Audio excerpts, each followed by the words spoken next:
Hi guys! Magandang gabi! Welcome back po dito sa Gandara SRU channel for Showbiz Update. Andito na naman nga po akong muli nagbabalik ang nagmamaganda po ninyong kachismosang Kim Pao upang maghatid sa inyo ng latest update and fresh happenings patungkol kay Kim Chiu and Paolo Avellino.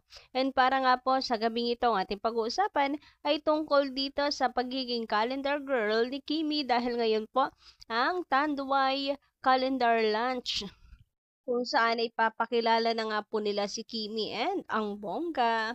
Anyway, before that, sa mga hindi pa po nakasubscribe dito sa ating channel, maaari lamang na pindutin po ninyo ang subscribe button at notification bell para maging updated po kayo at ma-notify tuwing may bago tayong chika at balita tungkol sa Kim Pao. Basta po mga balita na may kinalaman kay Kim and Paolo Avellino, sagot na natin yan. So, eto na nga guys, ang atin pong pinaka-inaabangan pong lahat. I-reveal na nga po ng Tanduay ang kanila pong bagong calendar girl. And syempre, noon pa man, alam naman na po natin na si Kimi ito. Kaya naman, we are happy na this is it, pansit. Si Kim Chiu nga very excited na at the same time, kinakabahan.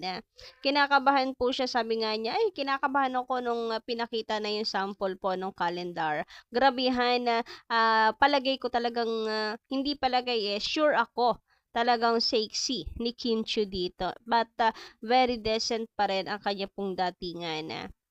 So, excited po ako sa magiging outfit ni Kimi. Mamaya, excited ako sa pagrampa ni Kim Chiu, sa pagpapakilala po sa kanya.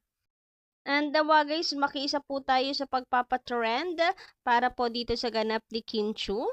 And ngayon pa lang, nakikita na po natin ang mga Kim Pao fans na nakasuporta po kay Kim Chiu, ang Kim Pao International. Present po sila doon. Narito pa po ang ilang mga fans. Ayan, talaga nakasuporta po sila kay Kimi. And thank you so much po dahil tayo po mga timbahay ay mayroon pong update na rin. Parang nakapunta na rin po tayo. Parang feel na rin po natin yung presence yung ganap. Parang magla-live pa ata sila. So, gahanap pa po ako ng link para makapanood din tayo ng live. And nakakatuwa dahil may pa-flowers pa talaga sila kay Kim Chiu. Huwag kayong mag-alala guys, ipagpe-pray ko na mapansin kayo ni Kimi, makawayan at makamayan ni Kim Chiu. Apaka-hot naman kasi talaga nitong si Kimi. Paano hindi malulusaw niyan si Paolo Avellino? Charot, kahit hindi po magpakita ng lot skin itong si Kimi, ay napaka-hot niya. Bagay na bagay talaga na maging calendar girl. And for sure, mabibigyan po niya yan ng justice. Lalo pat ang Tanduay ay mukhang binonggahan. Grabe yung preparations nila. Binonggahan po talaga nila para kay Kimi. 'Di ba parang ngayon lang naman po ganyan kabongga ang Tanduay. And eto pa, ayan natin niyo yung stage ang bongga. Grabe ang datingan talaga nitong si Kim Chiu. Tinuturing talaga siyang queen. Yung sa kanya, yung ang tawag dito, pagtrato, ang pagtrato sa kanya ng Tanduay management ay very queenly talaga. Kung sa bagay, dapat lang naman kasi superstar itong si Kimi. Pang international na baya yan.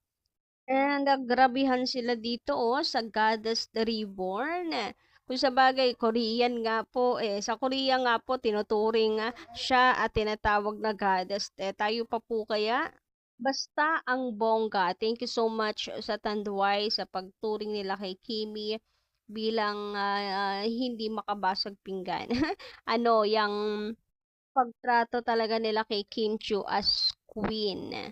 Kayo guys, are you excited na ba? Anyway, po pala yung i-highlight ko lang rin na pumasok po si Kim Chiu kanina sa Showtime and ngayong gabi po pala yung lunch naman sa Tandaway. So kahit papaano, medyo na naman po ako kasi may pahinga naman na si Kimi. Nakapag-rest po siya. Kung wala na naman pong isiningit na rehearsal, baka mamaya niyan may another rehearsal pala itong si Kim Chiu, di ba? Pero sana wala po muna, pahinga muna. Kailangan niya ng energy. Kasi syempre, hindi siya pwedeng matumba dyan. it's a big event ni Kim Chu and hindi rin naman natin gugustuhin, hindi ba, na mapahamak si Kimi. Anyway, sabi naman dito ni Miss Rebecca Pato sa nagdaan nating update, ang daming naiinggit sa Kim Pao. Lahat ng kilos nila pinupuna. And ngayon pa lang ihanda nyo na guys ang sarili nyo dahil napakalaking event nito.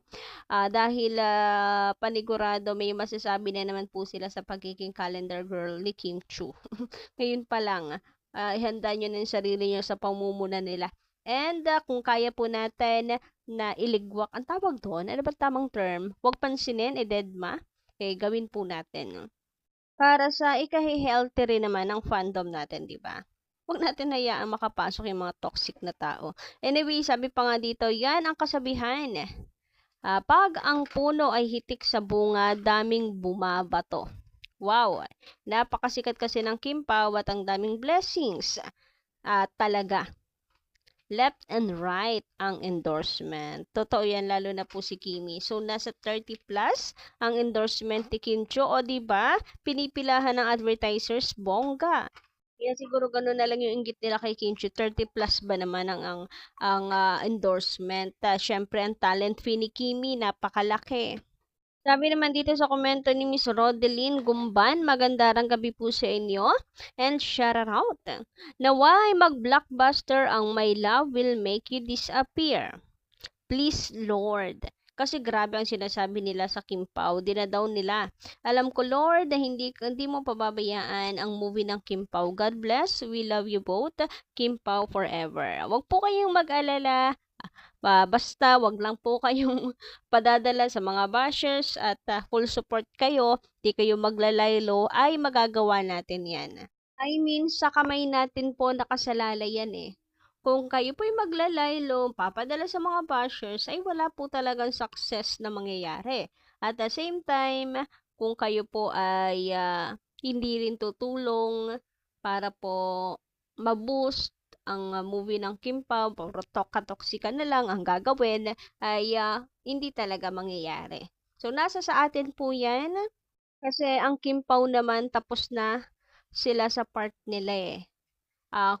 Yung pagandahin yung movie, nagalingan sa paggawa ng movie, yung arte, etc., yung pagod, yung sacrifices, and all, nagawa na nila yung part nila eh. Yung part naman natin ang kailangan, lalo na pag showing. Sabi nga ni Kimi, huwag kayo magdi-disappear once na showing na ang My Love Will Make You Disappear, movie nila ni Paulo. So, kayo ba guys, anong inyong masasay patungkol dito? Pa-comment ka lang po dyan sa baba. And don't forget to click the subscribe button and notification bell para mag-i-updated po kayo at ma-notify tuwing may bago tayong chika at balita hinggil sa Kim Pao. So, hanggang dito lang muna ating update. Bye-bye! Kita-kits tayo sa susunod dating balita.